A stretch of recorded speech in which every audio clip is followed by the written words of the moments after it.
Hello നമസ്കാരം, ഞാൻ ബിന്ദു ആണ് കേട്ടോ.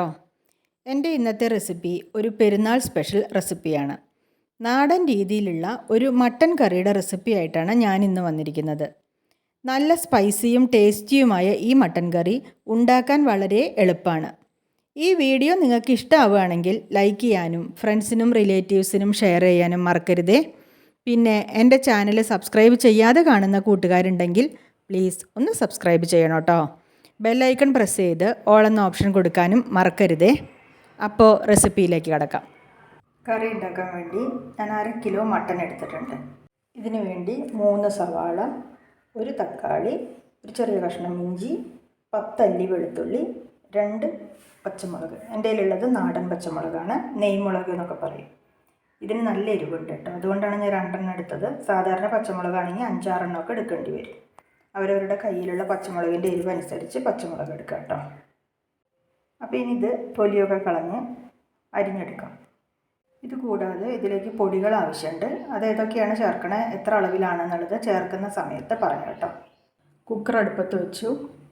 ഇതിലേക്ക് വെളിച്ചെണ്ണ ഒഴിച്ചു കൊടുക്കാം. 4 ടേബിൾ സ്പൂൺ വെളിച്ചെണ്ണ ഒഴിച്ചു കൊടുക്കാം. ഇത് നാടൻ കറി ആയതുകൊണ്ട് ഇതിൽ വെളിച്ചെണ്ണ തന്നെ യൂസ് ചെയ്യണം, അതാണ് നല്ലത്. വെളിച്ചെണ്ണ ചൂടാവുമ്പോൾ ഇതിലേക്ക് കനം കുറച്ച് നീളത്തിലരിഞ്ഞ സവാള ചേർത്ത് കൊടുക്കാം. സവാള നന്നായിട്ട് വഴറ്റണം. ഇത് ബ്രൗൺ കളർ ആവും ഇതുവരെ വഴറ്റണം. ഇതിലേക്ക് 1 ടീസ്പൂൺ ഉപ്പിട്ട് കൊടുക്കാം. സവാള പെട്ടെന്ന് വഴന്ന് കിട്ടാൻ വേണ്ടിയാണ് ഉപ്പ് ചേർക്കുന്നത്. സവാള എത്രത്തോളം നന്നായി വഴറ്റിയെടുക്കണം അത്രത്തോളം കറിക്ക് ടേസ്റ്റ് കൂടിട്ടോ. സ്റ്റൗ മീഡിയം ഫ്ലെയിമിലിട്ടിട്ട് വഴറ്റി കൊടുക്കാം. കുറച്ച് സമയം എടുത്ത് തന്നെ ഇത് വഴറ്റണം കേട്ടോ. സവാള നന്നായിട്ട് വഴന്നു, ഇത് ബ്രൗൺ കളറായി. ഇനി ഇതിലേക്ക് ഇഞ്ചി, വെളുത്തുള്ളി, പച്ചമുളക് ഇത് 3 കൂടി ചതച്ചെടുത്തതാണ്. ഇത് നന്നായിട്ട് വഴറ്റാം. ഇഞ്ചിയുടെയും വെളുത്തുള്ളിയുടെയും പച്ചമുളകിൻ്റെയൊക്കെ പച്ചമണം ഒന്ന് പോയി കിട്ടണം, അതുവരെ വഴറ്റിയെടുക്കാം. ഇഞ്ചിയുടെയും വെളുത്തുള്ളിയുടെയും പച്ചമുളകിൻ്റെയൊക്കെ പച്ചമണം മാറി കിട്ടിയിട്ടുണ്ട്. ഇനി ഇതിലേക്ക് പൊടികൾ ചേർത്ത് കൊടുക്കാം.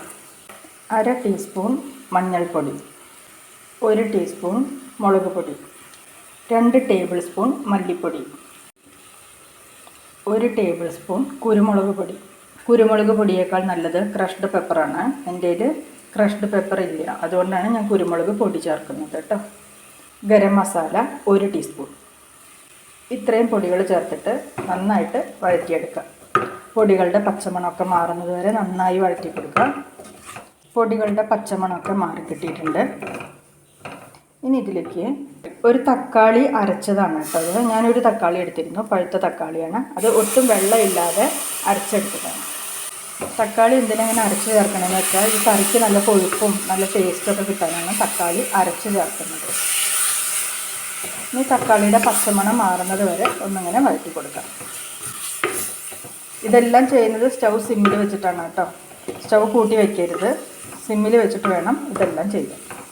ഇതിലേക്ക് കുറച്ച് കറിവേപ്പില ഇട്ട് കൊടുക്കാം. പൊടികളുടെ പച്ചമണമൊക്കെ നന്നായി മാറി. ഇനി ഇതിലേക്ക് കഴുകി വൃത്തിയാക്കി വെച്ച മട്ടൺ ചേർത്ത് കൊടുക്കാം. നന്നായിട്ടൊന്ന് മിക്സ് ചെയ്തെടുക്കാം. നന്നായിട്ട് ഇളക്കി യോജിപ്പിക്കണം കേട്ടോ. മട്ടൺ നന്നായി മിക്സ് ചെയ്തെടുത്തു. ഇനി ഇതിലേക്ക് 1 ടീസ്പൂൺ ഉപ്പും കൂടി ഞാൻ ചേർത്ത് കൊടുക്കുന്നുണ്ട്. നേരത്തെ സവാള വഴറ്റുമ്പോൾ 1 ടീസ്പൂൺ ഉപ്പ് ചേർത്തിരുന്നു, പക്ഷെ അത് മതിയാവില്ല അതിന്, അതുകൊണ്ട് 1 ടീസ്പൂണും കൂടി ചേർത്ത് കൊടുക്കുന്നുണ്ട്. ഇതെല്ലാം നന്നായി മിക്സ് ചെയ്തെടുത്തു. ഇനി ഇതിലേക്ക് മിക്സിയുടെ ജാറ് കഴുകിയിട്ട് 1/2 കപ്പ് വെള്ളം ഒഴിച്ചു കൊടുത്തു. കൂടുതൽ ഗ്രേവി വേണമെന്നുണ്ടെങ്കിൽ നിങ്ങൾക്ക് കൂടുതൽ വെള്ളം ഒഴിച്ചു കൊടുക്കാം.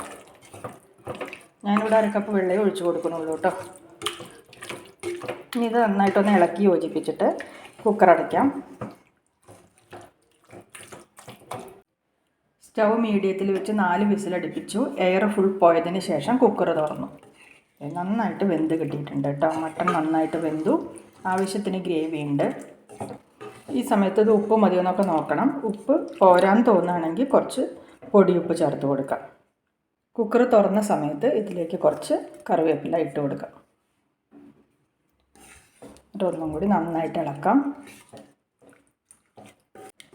ഞാനിത് മീഡിയത്തിൽ വെച്ചിട്ട് 4 വിസിലടുപ്പിക്കുകയാണ് ചെയ്തത്. ചില മട്ടനുകൾ 4 വിസിലുകൊണ്ട് വേവില്ല കേട്ടോ. അപ്പോൾ മട്ടൻ്റെ വേവ് അനുസരിച്ച് നമ്മൾ വിസിലിൻ്റെ എണ്ണം കൂട്ടേണ്ടിയും കുറയ്ക്കേണ്ടിയൊക്കെ വരും. ഇനി ഇത് അടച്ച് വയ്ക്കാം. ഇനി ഇത് അടച്ച് വെച്ചിട്ട് 1/2 മണിക്കൂറിന് ശേഷം സെർവ് ചെയ്യാം. സൂപ്പർ ടേസ്റ്റി ആയിട്ടുള്ള മട്ടൻ കറി ഇവിടെ റെഡി ആയിട്ടുണ്ട്. ഇതുവരെ ഇതുപോലെ മട്ടൻ കറി ഉണ്ടാക്കിയിട്ടില്ലാത്തവർ ഈ രീതിയിൽ ഒന്ന് ട്രൈ ചെയ്ത് നോക്കൂ കേട്ടോ. നല്ല ടേസ്റ്റിയാണ്. അപ്പോൾ ഈ വീഡിയോ നിങ്ങൾക്ക് ഇഷ്ടമായി എന്ന് ഞാൻ വിചാരിക്കുന്നു. അടുത്ത വീഡിയോയിൽ കാണുന്നത് വരെ എല്ലാവർക്കും നന്ദി, നമസ്കാരം.